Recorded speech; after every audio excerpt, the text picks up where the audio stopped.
ತುಮಕೂರು ಭವನ ಸಾವನ್ನ ಖಂಡಿಸಿ ರೊಚ್ಚಿಗೆದ್ದಿದ್ದಾರೆ ನೌಕರರು. ಪ್ರತಿಭಟನೆ ಕೂಡ ನಡೆಸಿದ್ದಾರೆ. ತುಮಕೂರು ಡಿಸಿ ಕಚೇರಿ ಮುಂದೆ ನೌಕರರ ಆಕ್ರೋಶ ವ್ಯಕ್ತವಾಯಿತು. ಮೇಲಧಿಕಾರಿಗಳ ಕಿರುಕುಳ ಹಾಗೆ ಒತ್ತಡವೇ ಈ ಸಾವಿಗೆ ನೇರ ಕಾರಣ ಅಂತ ಆರೋಪಿಸಿದ್ದಾರೆ. ಭುವನ ಸಾವಿಗೆ ನ್ಯಾಯ ಕೊಡಿಸುವಂತೆ ನೌಕರರು ಆಗ್ರಹಿಸ್ತಾ ಇದ್ದು, ಇಂದು ಅಹೋರಾತ್ರಿ ಧರಣಿಯನ್ನ ಮುಂದುವರೆಸಿದ್ರು ನೌಕರರು. ಮೇಲಧಿಕಾರಿಗಳ ಕಿರುಕುಳ ಒತ್ತಡವನ್ನು ತಪ್ಪಿಸುವಂತೆ ಆಗ್ರಹಿಸಿದ್ದು, ಜಿಲ್ಲಾಧಿಕಾರಿಗಳ ವರ್ಗಾವಣೆಗೂ ನೌಕರರು ಬಿಗಿಪಟ್ಟನ್ನ ಹಿಡಿದಿದ್ದಾರೆ. ಇಲ್ಲದೇ ಹೋದರೆ ಉಗ್ರ ಹೋರಾಟ ಮಾಡೋದಾಗಿ ಎಚ್ಚರಿಕೆ ಕೂಡ ಕೊಟ್ಟಿದ್ದು. ತುಮಕೂರು ನಾಡ ಕಚೇರಿಯಲ್ಲಿ ಭುವನ ಕೆಲಸವನ್ನ ಮಾಡ್ತಾ ಇದ್ದು, ನಿನ್ನೆ ಎಸ್ಐಆರ್ ಕರ್ತವ್ಯಕ್ಕೆ ತೆರಳುತ್ತಾ ಇದ್ದಂತಹ ಸಂದರ್ಭದಲ್ಲಿ ಅಪಘಾತದಲ್ಲಿ ಸಾವನ್ನಪ್ಪಿದ್ರು. ಗೂಳೂರು ಬಳಿ ಅಪಘಾತದಲ್ಲಿ ವಿಎಒ ಭುವನ ಮೃತಪಟ್ಟಿದ್ರು. ಈ ಮೃತಪಟ್ಟಂತಹ ಬೆನ್ನಲ್ಲೇ ಸರ್ಕಾರಿ ನೌಕರರು ಸಿಡಿದಿದ್ದು ಆಕ್ರೋಶಗಳನ್ನು ವ್ಯಕ್ತಪಡಿಸ್ತಾ ಇದ್ದಾರೆ.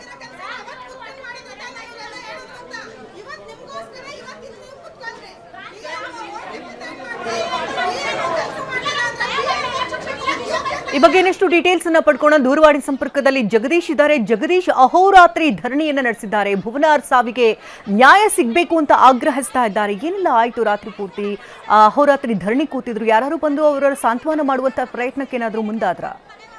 ಖಂಡಿತ ಶಕುಂತಲಾ, ಈ ಎಲ್ಲಾ ಬೆಳವಣಿಗೆಗಳಾದಂತಹ ಬಳಿಕವಾಗಿ ಖುದ್ದು ಡಿಸಿ ಆದಂತಹ ಶುಭ ಕಲ್ಯಾಣ್ ಅವರೇ ಬರ್ತಾರೆ. ಅವರೇ ಮನವೊಲಿಸುವಂತ ಒಂದು ಕೆಲಸವನ್ನು ಕೂಡ ಮಾಡ್ತಾರೆ. ಅದೆಲ್ಲ ಒಂದು ಕಡೆ ಪ್ರತಿಭಟನಾಕಾರರ ಕೂಗು ತೀವ್ರಗೊಂಡಿರುತ್ತೆ.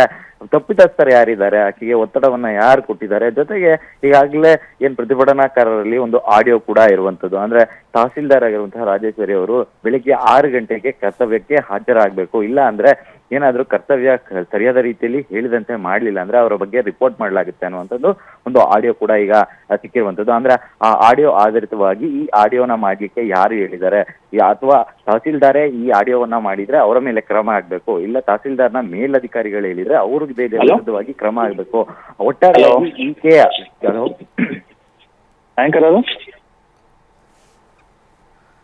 ಧನ್ಯವಾದ ಜಗದೀಶ್ ತಮ್ಮೆಲ್ಲ ಡೀಟೇಲ್ಸ್ಗಾಗಿ. ಇನ್ನು ಭುವನ ಮದುವೆಗೆ ಒಂದು ಕಡೆ ತಯಾರಿ ಕೂಡ ಕುಟುಂಬ ನಡೆಸ್ತಾ ಇತ್ತು. ಇಂತಹ ಸಂದರ್ಭದಲ್ಲೇ ಈ ಒಂದು ದುರ್ಘಟನೆ ನಡೆದು ಹೋಗಿದೆ. ಭುವನ ಸಾವಿಗೆ ನೇರ ಹೊಣೆಯೇ ಮೇಲಧಿಕಾರಿಗಳು ಅಂತ ಆಕ್ರೋಶವನ್ನ ಕುಟುಂಬಸ್ಥರು ವ್ಯಕ್ತಪಡಿಸ್ತಾ ಇದ್ದಾರೆ.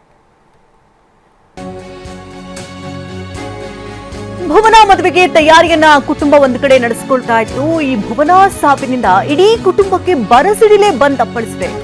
ಮದುಮಗಳಾಗಿ ಮಿಂಚಬೇಕಾಗಿದ್ದಂತ ಭುವನ ದುರಂತ ಅಂತ್ಯವನ್ನ ಕಂಡಿರೋದು ಕುಟುಂಬಕ್ಕೆ ಘಾಸಿಯನ್ನುಂಟು ಮಾಡಿದೆ. ಟಿವಿ9 ಬಳಿ ವಿಎಒ ಭುವನ ಚಿಕ್ಕಪ್ಪ ರಮೇಶ್ ನೋವಿನ ನುಡಿಗಳನ್ನಾಡಿದ್ದು, ನಿನ್ನೆ ಬೆಳಗ್ಗೆ 6 ಗಂಟೆಗೆ ಮನೆಯಿಂದ ಹೋಗಿದ್ಲು.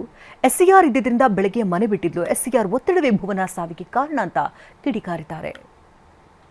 ವಿಎ ಆಗಿ ತುಮಕೂರಿನಲ್ಲಿ ಕೆಲಸ ಮಾಡ್ತಿದ್ರು. ನಂತರ ನಿನ್ನೆ ಎಸ್ಐಆರ್ ಕೆಲಸಕ್ಕೋಸ್ಕರ ಅವ್ರನ್ನ ನಿಯೋಜನೆಗೊಳಿಸಿದ್ರಿಂದ ಬೆಳಗ್ಗೆ 6:30ಕ್ಕೆ ಮನೆ ಬಿಟ್ಟು ಇಲ್ಲಿಂದ ತುಮಕೂರು ಕಚೇರಿಗೆ ಹೋಗಿ ಅಲ್ಲಿಂದ ಅವ್ರಿಗೇನು ಫೀಲ್ಡ್ ವರ್ಕ್ ಇತ್ತು ಆ ಫೀಲ್ಡ್ ವರ್ಕಿಗೆ ಹೋಗೋಂಥ ಸಂದರ್ಭದಲ್ಲಿ ಗೂಳೂರು ಹತ್ರ ಗಾಡೀಲಿ 2 ವೀಲರಲ್ಲಿ ಹೋಗಬೇಕಾದ್ರೆ ಆಕ್ಸಿಡೆಂಟ್ ಆಗಿದೆ. ಅಲ್ಲಿಂದ ಅವ್ರನ್ನ ಸ್ಥಳದ ಮಹಾಜರು ಮಾಡಿ ಇಲಾಖೆಯವರು ಹಾಸ್ಪಿಟ್ಲಿಗೆ ಕರ್ಕೊಂಬಂದಿದ್ದಾರೆ. ಕರ್ಕೊಂಬಂದಮೇಲೆ ಅಲ್ಲಿ ಚಿಕಿತ್ಸೆ ಫಲಕಾರಿಯಾಗದೆ ಅವರು ಮರಣ ಹೊಂದಿದ್ದಾರೆ. ಇವತ್ತು ನಾವು ಇಲ್ಲಿ ನಮ್ಮ ಒಕ್ಕಲಿಗರ ಸಂಪ್ರದಾಯದಂತೆ ನಾವು ಅಂತ್ಯಕ್ರಿಯೆಯನ್ನು ಸುಮಾರು 10ರಿಂದ 10:30 ಒಳಗಡೆ ನಾವು ಮಾಡ್ತಾಯಿದ್ದೀವಿ ಸರ್. ಬಸ್ಸಲ್ಲಿ ಹೋಗೋರು ತುಮಕೂರಿಂದ ಅಲ್ಲಿ ಗಾಡಿ ಇಟ್ಕೊಂಡಿದ್ರು.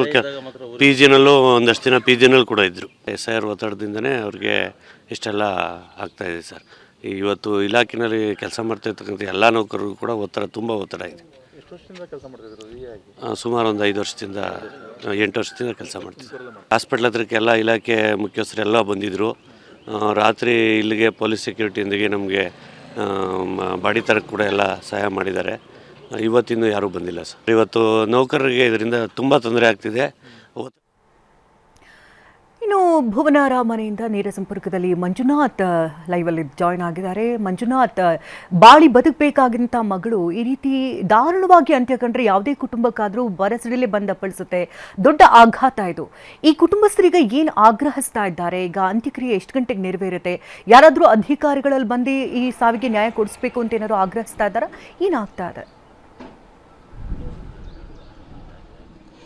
ಶಕುಂತಲ ಇನ್ನೂ ಕೂಡ ಯಾವುದೇ ಅಧಿಕಾರಿಗಳು ಭುವನ ಸ್ವಗ್ರಾಮಕ್ಕೆ ಬಂದು ಭೇಟಿಯನ್ನು ಮಾಡಿಲ್ಲ. ಬರುವಂಥ ಸಾಧ್ಯತೆಗಳು ಇರಬಹುದು ಅನ್ನೋ ಒಂದು ಮಾಹಿತಿ ಈಗ ಪೋಷಕರಿಗೆ ಕೂಡ ಸಿಕ್ಕಿರ್ತಕ್ಕಂಥ. ಸದ್ಯ ನಾವಿರ್ತಕ್ಕಂಥ ಸ್ಥಳ ಏನಿದೆ ಇದು ಭುವನ್ ಅವರ ನಿವಾಸ ಆಗಿರ್ತಕ್ಕಂಥದ್ದು. ಭುವನ್ ಅವರ ಮನೆ ಮುಂದೆ ನೀರವ ಮೌನ ಆವರಿಸಿರ್ತಕ್ಕಂಥದ್ದು.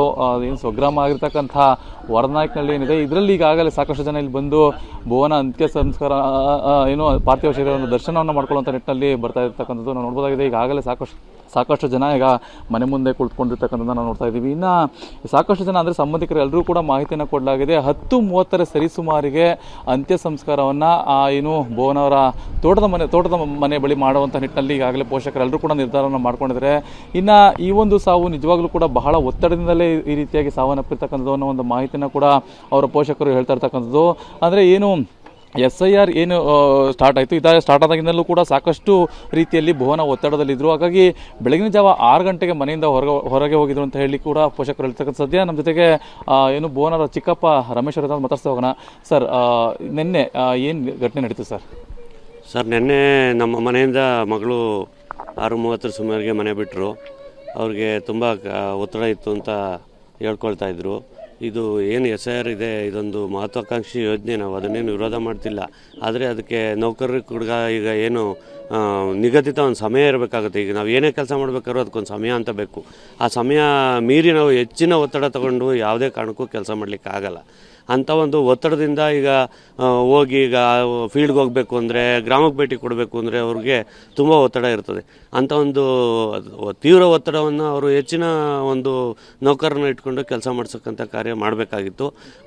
ಒಬ್ಬ ವ್ಯಕ್ತಿ ಮೇಲೇ ತುಂಬ ಹೆಚ್ಚಿನ ಒತ್ತಡ ಕೊಟ್ಟು ಕೆಲಸ ಮಾಡಿಸಿರೋದ್ರಿಂದ ಈಗ ಎಲ್ಲ ನೌಕರರಿಗೂ ಕೂಡ ಇದು ಒಂದು ತೊಂದರೆ ಆಗ್ತಿದೆ ಸರ್.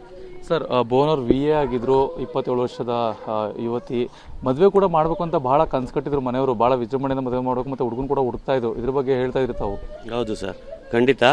ಈಗ ನಾವೆಲ್ಲ ಒಂದು ವರನ ಹುಡುಕಾಡ್ತಿದ್ವಿ. ತುಂಬ ಆಸೆ ಇತ್ತು ಒಳ್ಳೆ ಮನೆ ಕೊಟ್ಟು ಮದುವೆ ಮಾಡಬೇಕು ಅಂತ. ಆದರೆ ಇವತ್ತು ಈ ಒಂದು ದುರ್ಘಟನೆ ನಡೆದಿರೋದ್ರಿಂದ ನಮ್ಗೆ ತುಂಬ ನೋವಾಗಿದೆ ಸರ್. ಸರ್, ಇನ್ನೂ ಕೂಡ ಅಧಿಕಾರಿಗಳು ಯಾರೂ ಮನೆಗೆ ಭೇಟಿ ಕೊಟ್ಟಿಲ್ಲ ಅಂತ ಕೂಡ ಹೇಳ್ತಾ ಇದ್ರಿ. ಯಾರಾದರೂ ಫೋನ್ಗೇನು ಮಾಡಿದ್ರಾ? ಏನಾದರೂ ಬರೋಂಥ ಸೂಚನೆಗಳು ಇದೆಯಾ? ಸ್ಥಳೀಯವಾಗಿ ಶಾಸಕರು ಏನಾದರೂ ಬರ್ತಾರಾ ಹೇಗೆ? ಸರ್, ಇಲ್ಲ, ಇನ್ನೂ ಏನು ಮಾಹಿತಿ ಇಲ್ಲ. ಅಧಿಕಾರಿಗಳು ಬರ್ತೀವಿ ಅಂತ ಹೇಳಿದ್ದಾರೆ. DC ಅವರು ಮತ್ತು ತಹಶೀಲ್ದಾರ್ ಬರ್ತೀವಿ ಅಂತ ಫೋನ್ ಮೂಲಕ ಕೇಳಿದಾರಂತೆ. ಇನ್ನು ಅದ್ರ ಬಗ್ಗೆ ಇನ್ನೂ ಹೆಚ್ಚಿನ ಮಾಹಿತಿ ನಮಗಿಲ್ಲ ಸರ್. ಸರ್, ಈಗ ಈ ಸಾವಿಗೆ ನೀವೇನು ಆಗ್ರಹ ಮಾಡ್ತೀರಿ ಸರ್? ಯಾಕಂದರೆ ಒಂದು ಹುಡುಗಿ ಅಂದರೆ ಭಾಳ ಕಷ್ಟಪಟ್ಟು ಓದಿದಂಥ ಹುಡುಗಿ, VA ಕೂಡ ಆಗಿತ್ತು. ಈ ರೀತಿಯಾಗಿ ಅಪಘಾತದ ದುರ್ಘಟನೆ ನಡೆದಿರ್ತಕ್ಕಂಥದ್ದು ಏನು ಹೇಳ್ತೀರಿ ಸರ್? ಇವತ್ತು ಏನಾಗಿದೆ ಅಂದರೆ ಯುವ ಮನಸ್ಸುಗಳು ನೋಡಿ ಎಷ್ಟು ಇವತ್ತು ಆಸೆ ಆಕಾಂಕ್ಷೆಗಳನ್ನ ಇಟ್ಕೊಂಡು ಅವರು ತುಂಬ ಕಷ್ಟಪಟ್ಟು ಹಗಲು ರಾತ್ರಿಯಿಂದೇ ಓದ್ತಾರೆ. ಓದಿ ಆ ನಮ್ಮ ಹುಡುಗಿ ಎಷ್ಟು ಕಷ್ಟಪಟ್ಟಿತ್ತು ಅಂದರೆ ಇಡೀ ಜಿಲ್ಲೆಗೆ ಪ್ರಥಮ ಒಂದು ಆಯ್ಕೆಯಲ್ಲಿ VA ಆಗಿ ಆಯ್ಕೆಯಾಗಿದ್ದು. ಸುಮಾರು 8 ವರ್ಷಗಳಿಂದ ಕೆಲಸ ಮಾಡಿತ್ತು. ತುಂಬ ಪ್ರಾಂಪ್ಟು, ಎಷ್ಟು ಶಿಸ್ತಿತ್ತು ಅಂದರೆ, ಎಷ್ಟು ಒಳ್ಳೆ ನಡವಳಿಕೆ. ಇವತ್ತು ಅವ್ರ ನೌಕರರ ವರ್ಗದಲ್ಲಿ ಹುಡುಗಿಗೆ ಭಾರಿ ಮೆಚ್ಚುಗೆ ವ್ಯಕ್ತಪಡಿಸ್ತಿದ್ದಾರೆ ಎಲ್ಲರೂ ಕೂಡ. ಅಂಥದ್ದು ನಮಗೆ ಭಾಳ ಇವತ್ತು ಬೇಸರ ಆಗಿದೆ ಸರ್. ಇದಿಷ್ಟು ಏನು ಕುಟುಂಬಸ್ಥರ ಮಾತುಗಳಾಗಿರ್ತಕ್ಕಂಥದ್ದು ಶಕುಂತಲ.